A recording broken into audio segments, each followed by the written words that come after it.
boba, entre aspas, que seja a nossa dúvida, ela é importante como forma aí de nos garantir que a gente está entendendo, está compreendendo e está caminhando de forma adequada.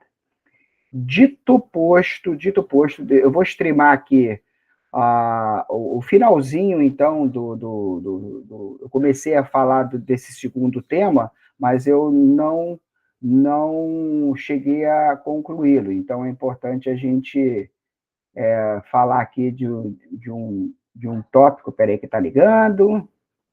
Running. Pronto, cá estamos. Bom, peraí que tá, me enrolei aqui, hein?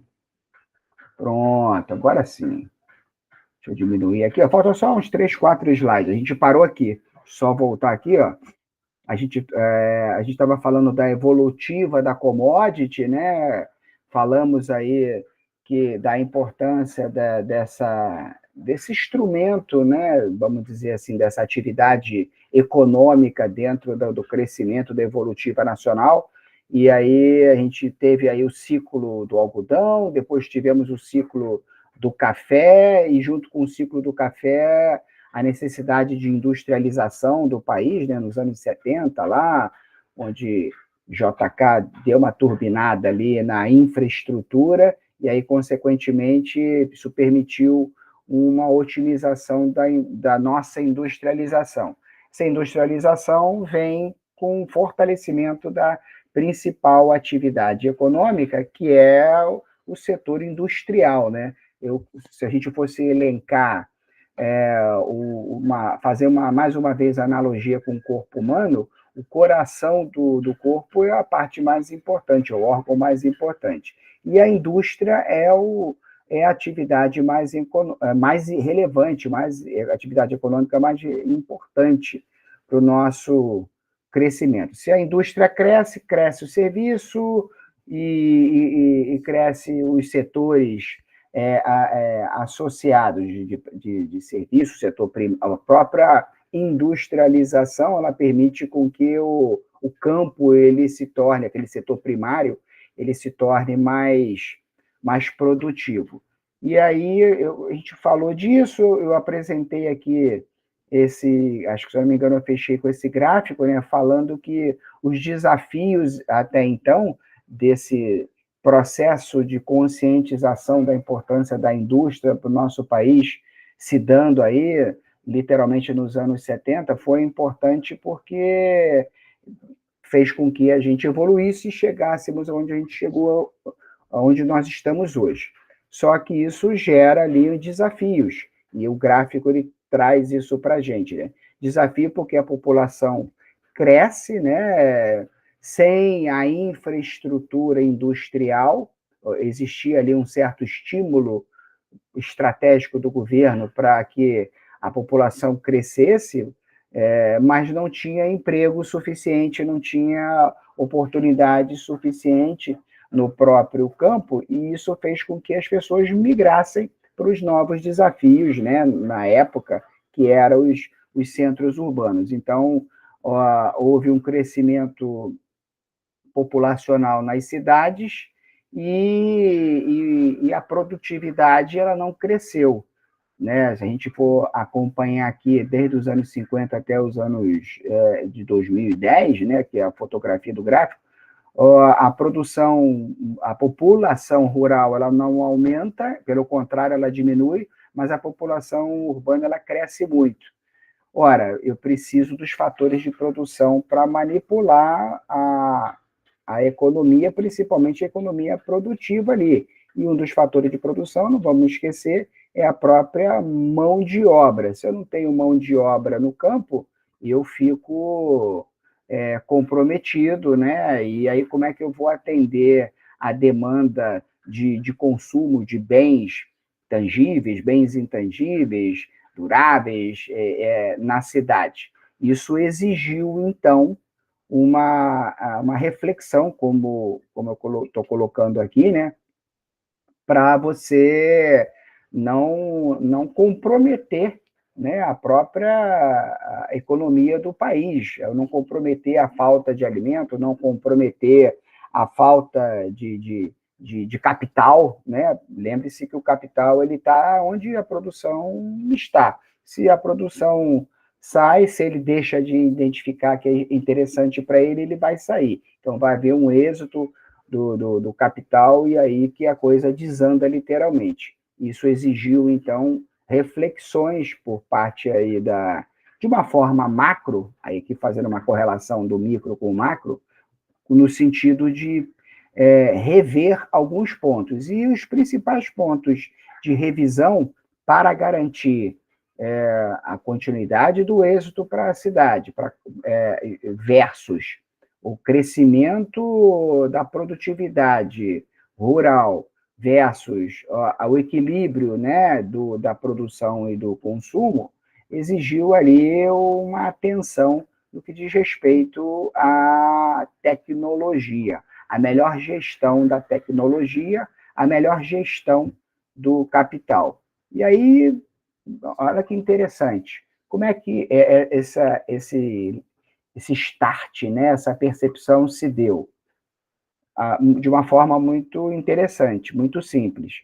Se a indústria é o coração e se a indústria tem os seus processos de produção muito bem, obrigado, muito bem estruturados, né? Você recebe o insumo, transforma o insumo, entrega o produto final, por que não trazer isso para dentro do agronegócio? E aí nascem os sistemas agroindustriais. O que são esses sistemas agroindustriais? É a percepção da necessidade produtiva do campo, vamos dizer assim, da própria agricultura, com um olhar industrial. Então, tem aqui uma obra muito interessante, né, dos anos 70, que o autor, né, uma percepção, no primeiro momento, americana, mas que isso entra no DNA nacional, que é a criação ali de você analisar o produto fracionado, como a gente sempre pensa, né, de forma fracionada, segunda, terça, quarta, quinta, 1, 2, 3, primeira aula, segunda aula, fica mais fácil a gente fracionar o nosso pensamento e esse conceito vem na formatação, no DNA dos sistemas agroindustriais. E o que esses sistemas agroindustriais trazem para a gente? Aqui eu trouxe até a figura do próprio livro, e está em inglês, mas é de fácil entendimento, de percepção, que eu gosto muito desse diagrama. O que é o sistema agroindustrial? É o equilíbrio produtivo das várias cadeias de produção para se gerar um determinado produto. O equilíbrio produtivo das várias cadeias de produção. Vamos traduzir isso. Eu tenho ali a cadeia de produção, por exemplo, da própria agricultura, né? O processo do plantio, o processo ali do acompanhamento, o processo ali no que diz respeito a manipular, né, a própria colheita. Isso é muito específico, isso, de certa forma, não tem a ver diretamente ao processo de transformação, ao processo de beneficiamento, que aqui eles falam de manufatura, né? Eles chamam de manufatura. Claro que do que eu produzo, eu tenho que manufaturar. Claro, do que eu produzo, eu vou manufaturar um pouquito, que aí vai ser uma commodity, ou eu vou transformar aquele algodão numa camisa, já ali num processo melhor manufaturado.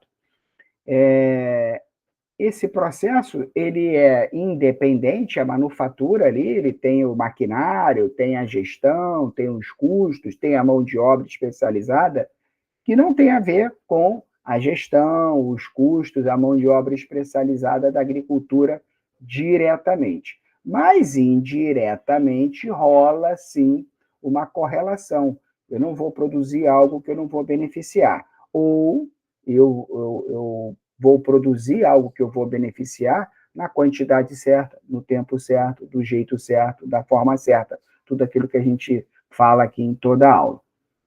Existem outros processos, por exemplo, eles chamam aqui de outros. Eu só posso produzir arroz no local que eu tenho água. Eu só posso produzir milho no lugar que esteja terraplanado. Eu só posso. Então, eu preciso me preocupar não com o processo de transformação, não com o processo do plantio e de colheita, mas eu preciso pensar no processo de irrigar, eletrificar, né? Eu preciso de energia, eu preciso de água, eu preciso de telecomunicação. Então, aqui ele chama de outros processos, né? Eu preciso construir o dique, eu preciso construir ali a represa, seja lá o que for, né? Para a minha piscinocultura, enfim. Então, colocar a energia elétrica na minha produção é necessário, mas é um processo completamente diferente da manufatura e da própria agricultura. Mas está interligado, porque essa cadeia de produção, esse que a gente chama de supply chain, né? Tá conectado, um elo da corrente está conectado ao outro. Se um elo arrebenta, não rola. Se não tem água, não rola. Se não tem semente, não rola. Se não tem transformação, não rola. Mas fica mais fácil de eu estudá-los, fica mais fácil de eu percebê-los, fica mais fácil de eu criar indicadores, que é um tema que a gente vai falar mais adiante, para monitorar se o processo de manufatura, de água, de consumo, de energia, seja lá o que for, está funcionando de acordo com o que eu planejei, está funcionando com aquilo de acordo com o que eu desenhei. Sistema agroindustrial. E aqui tem uma outra palavrinha, né? Serviços. A gente pode colocar tudo aqui dentro, no que diz respeito à logística, no que diz respeito à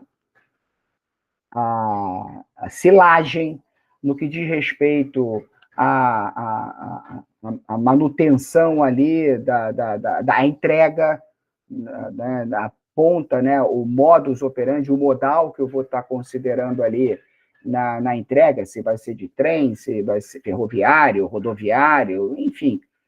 Tudo não basta, então, o que está escrito na tela não basta só eu produzir, eu tenho que pensar em toda a cadeia de produção. É isso que o sistema agroindustrial traz para a gente. Ele está perguntando aqui como é que é estruturado. Ele é estruturado por frações, ele é estruturado por etapas, olhando, acompanhando todo o ciclo. Todo o ciclo de quê, Douglas? Todo o ciclo do processo produtivo, considerando o insumo que eu vou receber. Então, a gente está falando dos fatores de produção aqui, a gente foi apresentado aos fatores de produção nas aulas passadas, agora a gente precisa acompanhá-los, precisa controlá-los.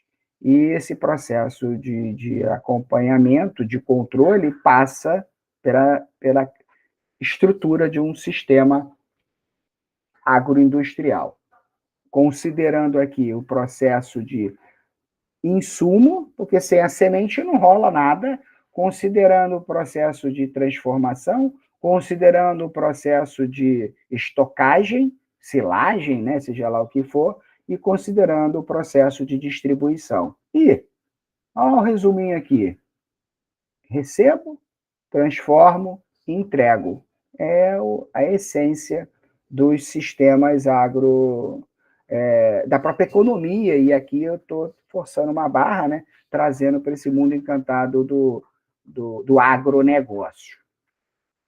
Daí, a gente pode, então, se você entendeu, né, o conceito desse sistema está interligado, a gente pode pegar essa cópia aqui, vamos colar essa cola aqui, ó, vou voltar. A gente pode pegar essa cola aqui, o que entra, o que transforma e o que sai, e botar aqui um rótulo em cada uma dessas caixinhas de acordo com o nosso interesse. É o que esse slide traz para a gente. O conceito de antes da porteira, um pedaço do sistema agroindustrial que ele chama de antes da porteira. E o que ele está falando ali de antes da porteira? Todos os processos de relacionamento entre oferta e demanda no que diz respeito à gestão genética ali da semente, né? A própria semente, o fertilizante, a ração, o hormônio, a vermifugação, os produtos, né, veterinários necessários ao acompanhamento, à qualidade daquele bovino, seja lá o que for. Isso aqui, então, antes de produzir a carne, eu preciso garantir que o novilho cresça de forma saudável, com a qualidade exigida. Gestão do processo antes da porteira. Está associado aos insumos, ao recebimento dos fatores de produção. Depois que está tudo misturado no liquidificador, eu ligo o liquidificador e aí tem o processo produtivo, né? Aí tem o processo de produção. O que é o processo de produção? Eu preciso atentar, monitorar, acompanhar, controlar, planejar o manuseio do solo, se for o caso, plantio, colheita, beneficiamento, manutenção do maquinário, não é só adquirir o maquinário para explorar.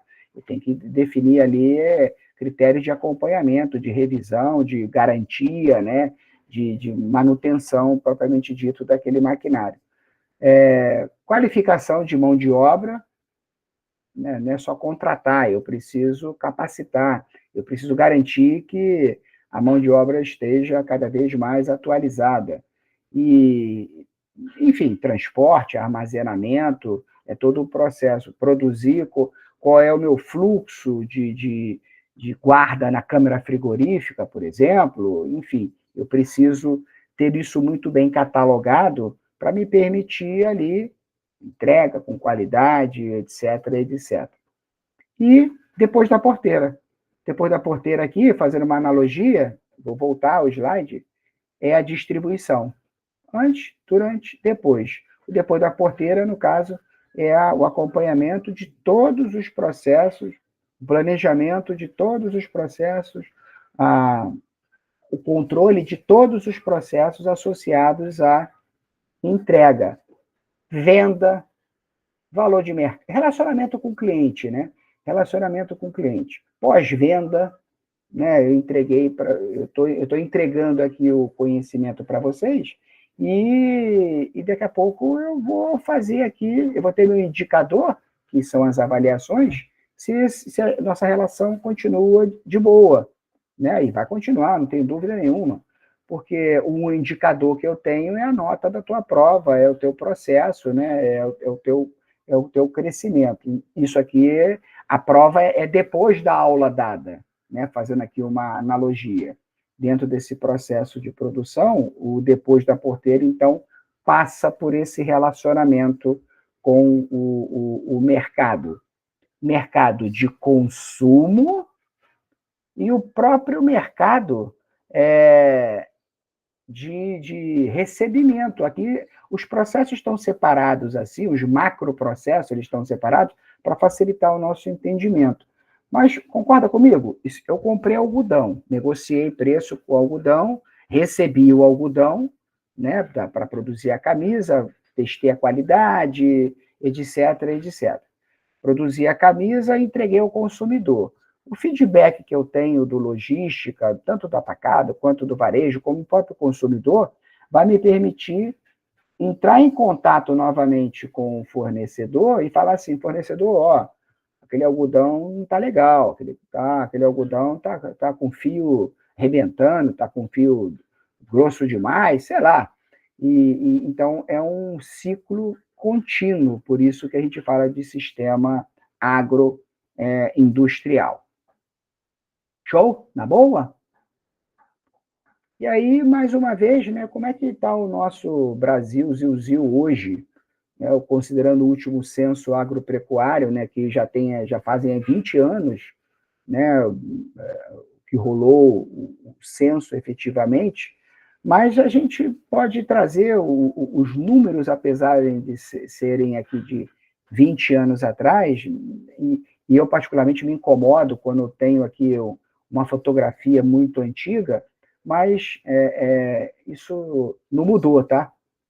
Os percentuais aqui podem ter mudado, mas um pouquinho para mais, um pouquinho para menos. Isso aqui de 30 pode estar 35, ou pode estar 25, mas não foi para 100%, nem foi para zero. E olha aqui que interessante, o desafio dos sistemas agroindustriais nacionais.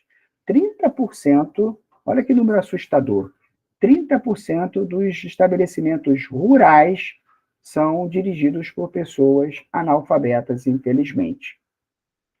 Eu comecei no meu primeiro dia de aula falando para vocês que só 12% da população nacional está sentada nessa cadeira que você está sentado. E aí, se a gente for destrinchar esse percentual, a gente chega a esse número triste, né? 30%. Aí você fala assim, caramba, hoje nós somos líderes de produtividade, somos líderes de exportação de commodities, com esse percentual ainda extremamente alto. Aí você pode falar, pô, então está concentrado, né? Existe uma concentração, sim, do capital, da inteligência, dos sistemas agroindustriais, da riqueza, mas se por um lado existe uma concentração em determinados grupos econômicos, por outro lado eu vejo uma oportunidade de você capacitar essas pessoas de forma que elas criem os seus grupos econômicos. Dos 30% aqui de pessoas não qualificadas para o agro, quase que 50% está concentrado na região Nordeste.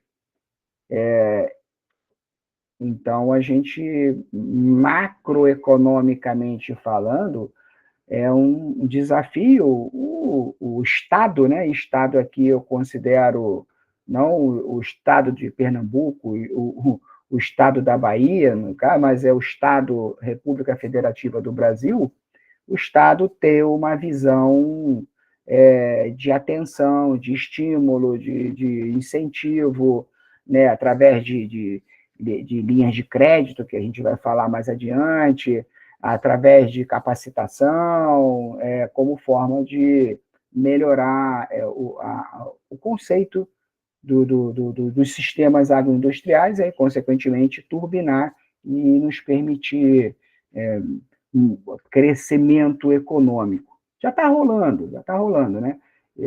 Existem projetos bem legais de produção de uva na Bahia.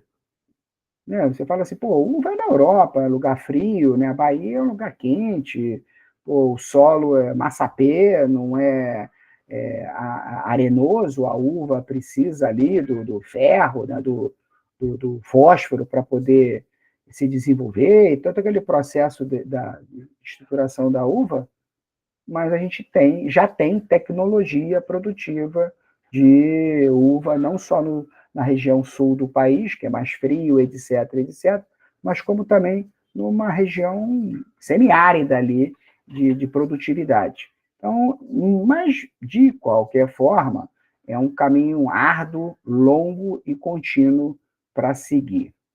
Sistemas agroindustriais era o tema desse nosso primeiro tempo de jogo, que eu queria que vocês guardassem. Show? Dando continuidade, aí aqui a gente passa para o nosso o segundo arquivo, o terceiro arquivo que está lá na página da disciplina. Esse era aquilo que está na página da disciplina, que a ideia era fazer a introdução inicial, colocar para vocês as reflexões aí do mundo encantado dessa introdução com o agro, e agora a gente mergulha um pouquinho mais para entendermos um pouco melhor do mundo encantado da microeconomia e do mundo encantado da macroeconomia. Para isso, a gente precisa explorar, né, o conceito de o que é micro. Pô, Douglas, você já tinha falado, já entendi. Micro é quando a gente olha ali um arranjo produtivo próprio local. O setor moveleiro está concentrado no sul do país. Aqui, acho que eu já comentei isso com vocês, aqui no Rio de Janeiro, no estado do Rio de Janeiro, na região serrana, tem um polo de produção de roupa íntima, principalmente feminina, né, onde são produzidas e exportadas para várias localidades. Até um polo turístico, vamos dizer assim, de tanta fábrica que tem lá. Mas por que isso? Porque houve um arranjo produtivo desenhado para aquela localidade. Isso é microeconomia.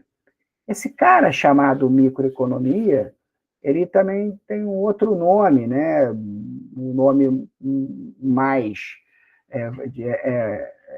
técnico, que é a teoria dos preços. A gente falou sobre teorias, né? A percepção do comportamento, no caso aqui nosso, dos fatores de produção, como é que os fatores de produção se relacionam na linha do tempo, e esse comportamento forma uma teoria, essa observação forma uma teoria. A teoria na formação do preço é microeconomia. Quanto que eu vou cobrar para construir uma mesa e uma cadeira no Paraná, setor moveleiro, levando em consideração que eu não pago imposto, que eu tenho incentivo governamental, levando em consideração que o fornecedor, né, a entrada da porteira do meu sistema agroindustrial, ele está ali do meu lado, ele não está na região norte nem nordeste do país. Então, eu preciso ter isso muito bem azeitado, controlado, para formar meu preço. Eu só posso formar o meu preço. Quanto você cobra para a hora-aula, Douglas? Você pode me perguntar. Eu vou te responder, espera aí, eu vou pegar meu papel, vou anotar quanto que eu gasto de internet numa hora-aula, quanto que eu gasto de energia, né, de luz na hora-aula, quanto tempo eu levo para preparar esse slide, quanto tempo eu levei para estudar esse tema. Eu vou somando isso tudo e aí chego a um montante, né? É assim que a gente forma preço. Desse montante, eu coloco a margem, né? O meu lucro, né? O meu aquela fração que eu entendo ser justa. Eu olho para a caderneta de poupança e falo assim, a caderneta de poupança está dando 6% ao ano, por exemplo. Se eu pegar esse dinheiro que eu gasto para dar aula e botar na poupança, eu vou ganhar 6%. Então, tem que ser maior do que 6%. Um CDB está dando 11%. Então, se eu parar de dar aula e pegar meu dinheiro e botar num CDB, eu vou ganhar 11%. Eu começo a comparar o meu gasto com a perspectiva de mercado, e aí chega uma fração, sei lá, 20%. Pego esses custos meus, somo 20%, que é, na minha cabeça, a fração que eu entendo justa, que eu vou ganhar para dar aula, formei o meu preço. A minha margem, mais os meus custos, é o quanto que eu vou estar te cobrando para dar aula. Que aí você vai me pagar, eu vou pagar todos os meus custos e vou ganhar 20% em cada aula que eu estou dando, por exemplo. Essa é a teoria dos preços, é a microeconomia, ou seja, eu preciso me relacionar, quando ele botou aqui, né, como que a empresa se relaciona com o mercado. Eu olho o teu bolso, eu vejo o meu custo, e aí formo o meu preço. Para que isso aconteça, eu preciso aqui, ó, estudo do comportamento individual. Eu não vou sair aqui perguntando, né? Somos 50 nesse momento, eu não vou sair perguntando quanto que cada um tem no bolso, mas eu posso te pedir para preencher um questionário, como vocês fazem. Ah, qual é a sua formação, formação da sua família, qual a tua renda, por que você descobriu a universidade, como é que você descobriu. Você vai preenchendo um questionário, aqueles questionários de pesquisa, né, de qualidade, né, que vocês preenchem aí, e o professor tem conhecimento, não tem conhecimento, vocês vão preenchendo aquilo dali é riquíssimo, porque aquilo dali serve de tabulação para composição da margem de contribuição da instituição somado aos custos produtivos dela. E aí ela vai definir o preço que você vai pagar de mensalidade, considerando esse somatório de informação. Então, o fator crítico de sucesso aqui é entender como que como que os meus fatores de produção se comportam, os custos, e eu olho o teu bolso e faço uma associação da capacidade que você tem de pagar com os meus custos de produção para formar o meu preço. Microeconomia. Tá entendido? Tá compreendido? Qualquer dúvida, por favor, me interrompa. Se microeconomia é a teoria de formação do preço, então, eu, mais uma vez, para me facilitar, eu vou fracionar o meu estudo, vou fracionar o meu pensamento, porque depois eu monto o quebra-cabeça e chamo esse quebra-cabeça de microeconomia. Eu vou dividir meu estudo aqui no conceito da teoria do consumidor, do consumo, né? Economia, oferta e demanda. Então, eu vou conhecer esse consumidor. E o que é esse consumidor? Eu faço um levantamento, um entendimento do que você consome, do horário que você consome, da forma que você consome. Isso é tão importante, vou dar um exemplo aqui para vocês. Mentalizem aí supermercado. Mercado que você vai todo dia, toda semana lá comprar as coisas da sua casa. Imagine não aquele mercadinho do bairro ali que só tem um caixa, dois, mas mentalize aquele mercado um pouquinho maior ali, que tem 5, 10 caixas, ou os mega mercados ali que tem 30, 50 caixas funcionando. Né, mas vamos botar aqui 10 aquele mercado que tem 10 caixas funcionando ao mesmo tempo. Se você for lá agora, 10 horas da manhã de uma segunda-feira, naquele mercado, eu te garanto que vão ter dos 10, 3 caixas funcionando, 3, 4 caixas funcionando, e o resto fechado. Te garanto isso. Faça essa experiência. Vai ter assim, mais da metade fechado e só, sei lá, 30%, 40% funcionando aberto. Vai ter ali 1, 2 pessoas na fila, mas as pessoas não vão reclamar e vai ver aquele monte de caixa fechado. Agora, se você for na sexta-feira ou no domingo, final de semana, 6 horas da tarde no mercado, você vai ver todos os caixas funcionando e com um monte de fila mesmo assim. Por quê? Porque o consumidor, ele que define o horário que ele vai no mercado. O consumidor define quando que ele vai no mercado. Ele não vai no mercado, o salário entra ali dia 30, né, quinto dia útil do mês subsequente. Então, do dia 30 até o dia 10, o mercado vai estar bombando, todos os caixas vão estar. Do dia 10 ao dia 29, né, o volume de entrante ali, de consumidor entrante no estabelecimento vai diminuir, então ele planeja a mão de obra dele disponível de acordo com o horário, de acordo com o dia, de acordo com o consumo. Ele estuda isso, teoria do consumidor. Interpreta o comportamento do mercado.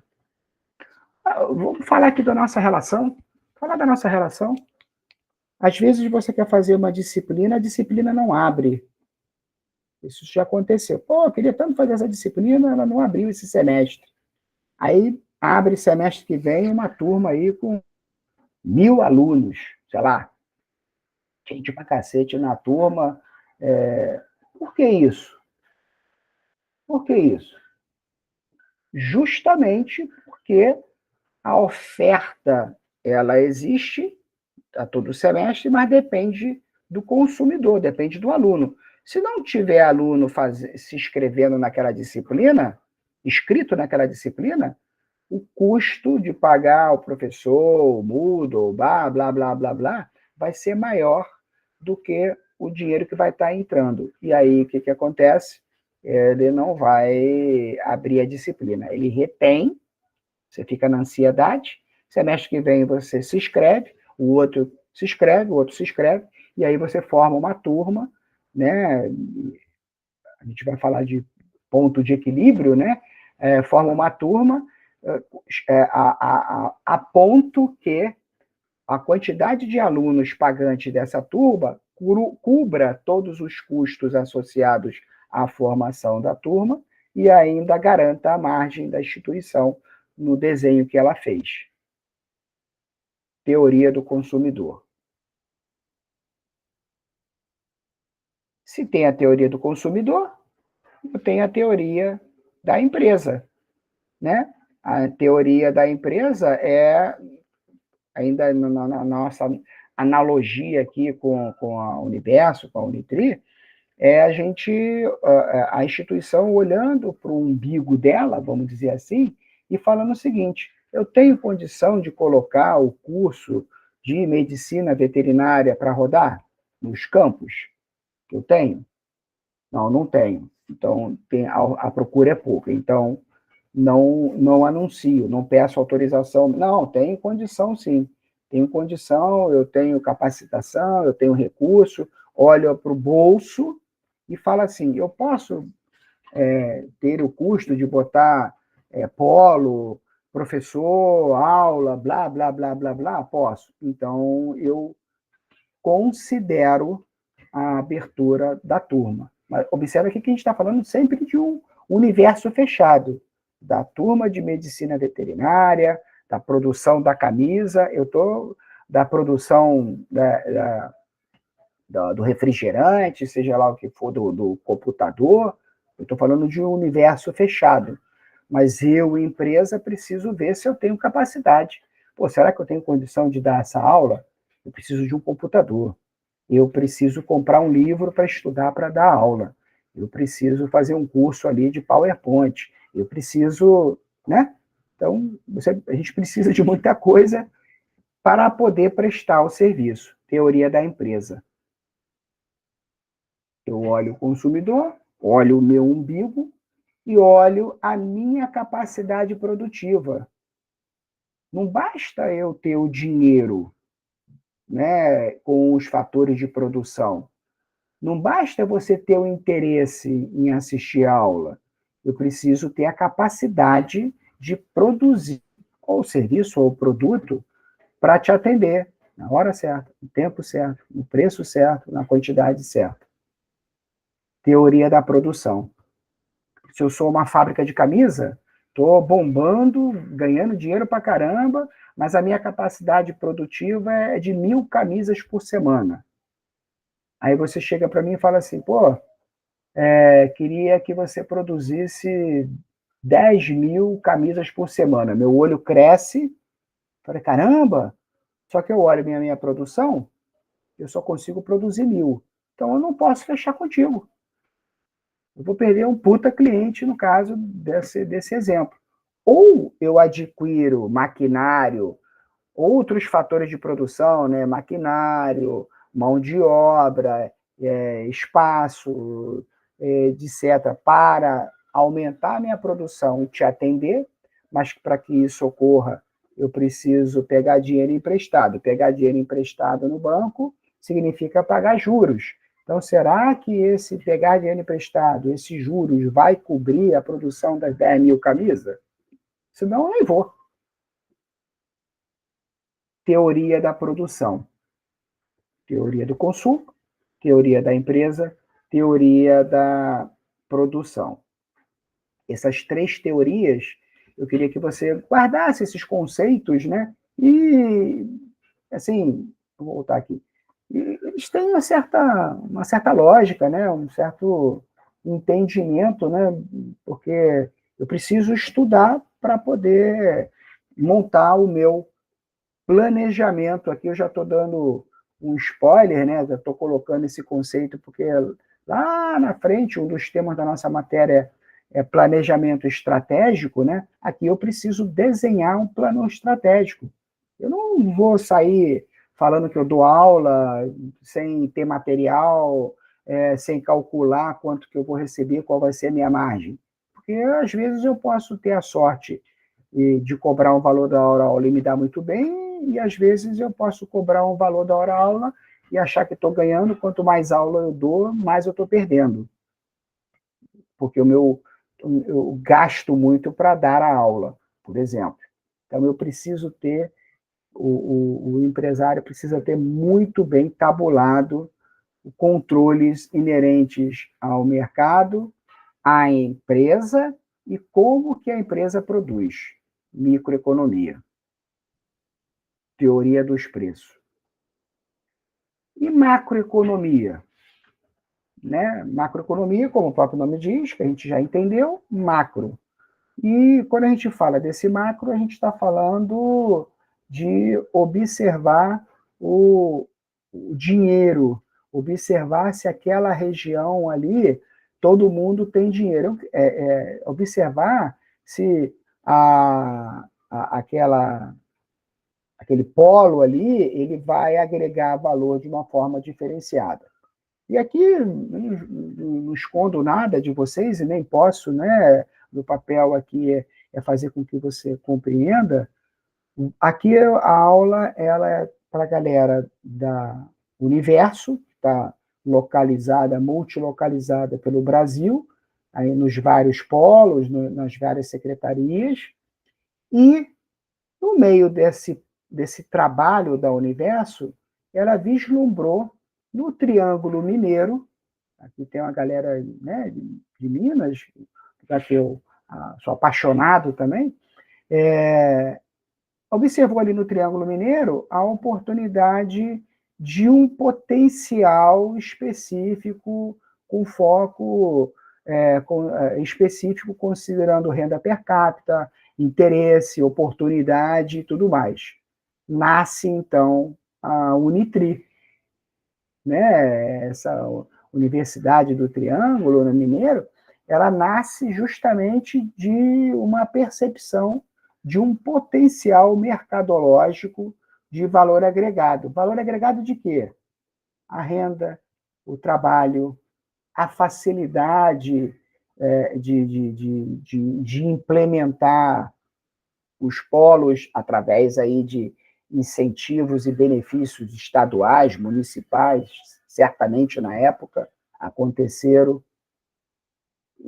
Isso permitiu, então, a criação específica ali da Unitri naquela região. Então, ele estuda, observa, vê o potencial e aí chama a microeconomia e fala assim, ó, estuda ali aquele consumidor, estuda ali o capital, estuda ali a sua capacidade produtiva e, se esse estudo der certo, monta ali um polo fortalecido, uma universidade fortalecida, específica para atender aquele determinado segmento.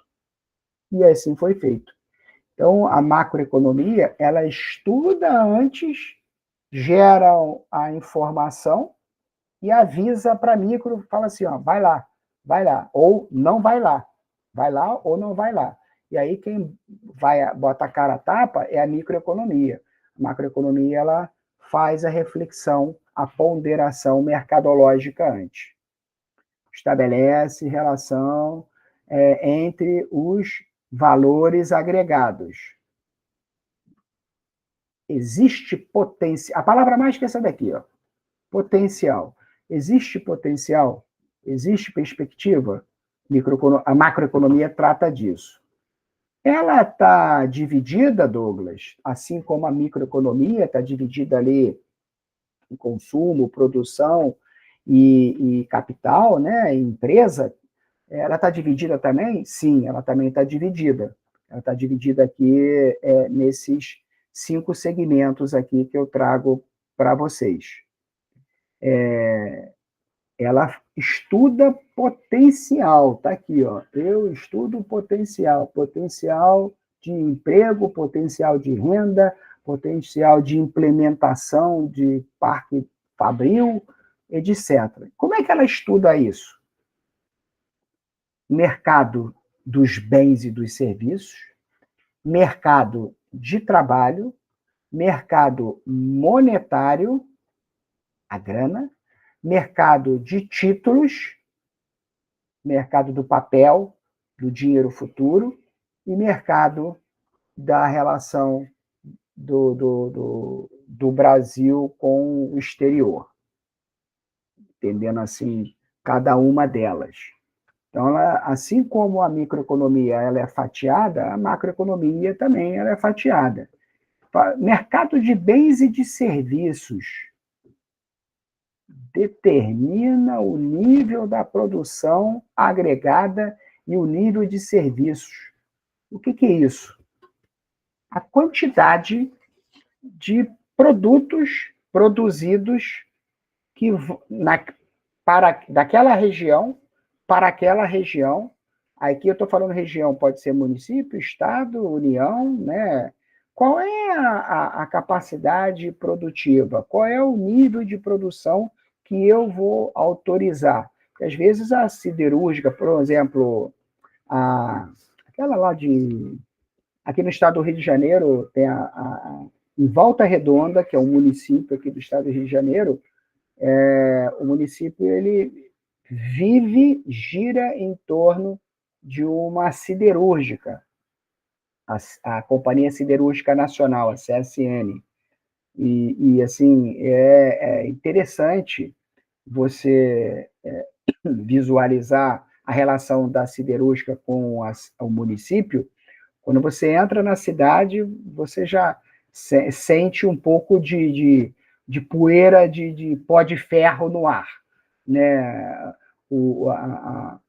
Em determinada época, né, de muita poluição, época do ano que tem muita poluição de uma maneira geral, o processo produtivo não dá vazão, os filtros não dão vazão lá de evitar a poluição, em função da temperatura, do clima, sei lá, e aí você vê, passa a mão assim nas folhas das plantas, você vê aquele pó de ferro, né, literalmente na planta, no chão, né, passar na pele, assim, e isso acontece. Nesse momento, os órgãos governamentais determinam, não pode parar a produção, né, que é alto forno, mas determinam, né, estabelecem, através de acordos, de contrato, para ela diminuir a capacidade produtiva dela, mesmo que ela tenha cliente, mesmo que ela tenha pedido, mas ela diminui a capacidade produtiva dela para fim de não comprometer ainda mais o meio ambiente, os rios, né, que ela consome muita água, então tem ali o problema dos rios, de todo o ecossistema associado. E quando o clima está legal, a regra determina ali que você pode aumentar a sua produção de acordo com a sua perspectiva de mercado. Então, tem época do ano que ela produz muito, e se não vende, ela vende toda a produção até futura. Mas se não vende, ela estoca, porque quando chegar na época do clima mais pesado, né, do clima mais seco, ela diminui a produção como forma ali de contrabalancear.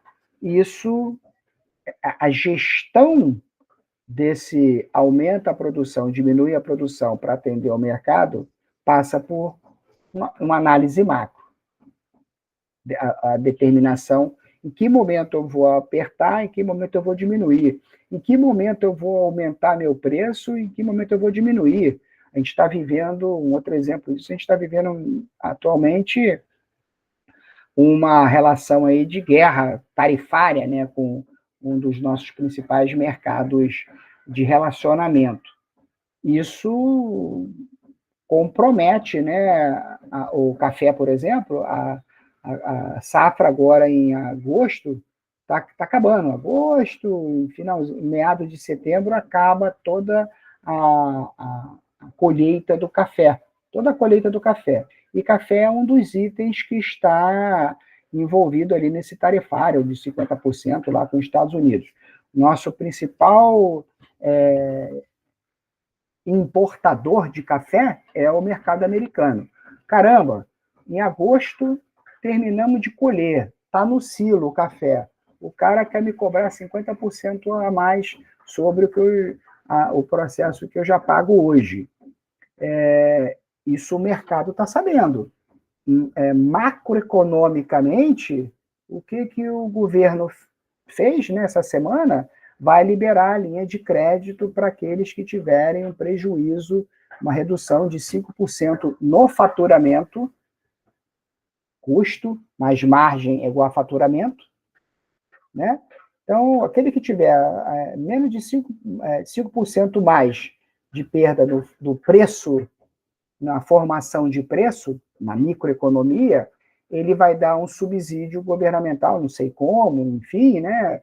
Vamos entrar nessa seara, mas ele vai dar uma ajuda para o empresário por ele não estar conseguindo exportar. Essa análise é macro. Foi definido, então, um recurso, 30 bi, para liberar para aquelas pessoas que têm dificuldade de exportar aqueles produtos que estão... Isso é macroeconomia, mercado de bens e serviços, estudando o mercado de bens e serviços. Um outro mercado... Alguma dúvida? Tranquilo? Por favor, hein? Abre o microfone aí se tiver. Mercado de trabalho. Trabalho, o próprio nome diz, né? Governo, Estado, eu preciso estudar o mercado de trabalho para diagnosticar, quando a gente fala, né, do IPCA, né? O IPCA está aumentando, o IPCA está diminuindo. IPCA, a gente também vai falar disso nas próximas aulas. Índice de produto do consumidor amplo, o AD amplo. É um índice criado, né, para diagnosticar, amplo aí está vinculado ao salário mínimo, né, até 20, pessoas que têm renda, famílias que têm renda, até 20 salários mínimos. Então, qual é a quantidade de pessoas no Brasil que ganham até 20 salário mínimo? O que essas pessoas consomem? E aí, elas estão trabalhando?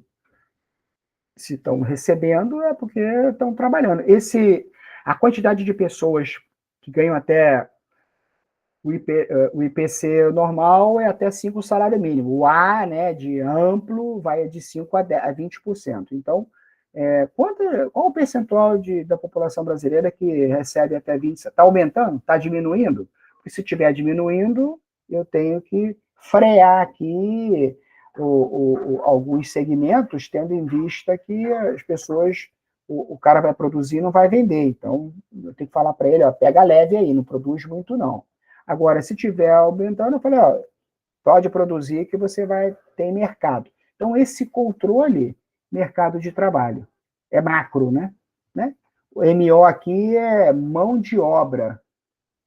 Admite-se a existência de mão de obra independente, determinando a taxa de salário e o nível de emprego. Quanto da população brasileira está empregado? Quanto está desempregado?